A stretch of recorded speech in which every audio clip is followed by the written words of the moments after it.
চলমান কোটা আন্দোলনকে আপনি কিভাবে দেখছেন?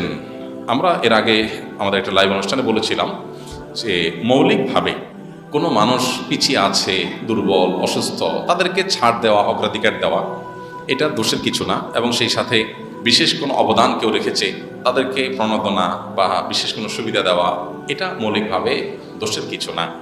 কিন্তু এটা যদি মাত্রা ছাড়িয়ে যায়, এটা যদি দেখা যায় যে 10 জন মানুষ কোনো একটা কাজে তাদের অবদান আছে, অথবা 20 জন মানুষ তারা পিছিয়ে থাকার কারণে তাদেরকে অগ্রাধিকার দেওয়া হবে, এরকম যদি নিয়ম থাকে কোনো সমাজে, আবার সাধারণ জনগোষ্ঠীর যে রেশিও বা পরিমাণ ওইটার সাথে কম্পেয়ার করলে যদি এই কোটাটা পরিমাণ বেশি হয়, তো অবশ্যই সেটা সংস্কার করা উচিত, এবং অতিরিক্ত কোটা সেক্ষেত্রে অন্যায় হতে পারে। এই সমস্ত ক্ষেত্রে আমাদের দেশে সাধারণত রাজনৈতিক বিবেচনাতে ডিসিশন নেওয়া হয়, মানুষের স্বার্থ সাধারণত বিবেচনা করা হয় না। এটা খুবই দুঃখজনক এবং বেদনাদায়ক।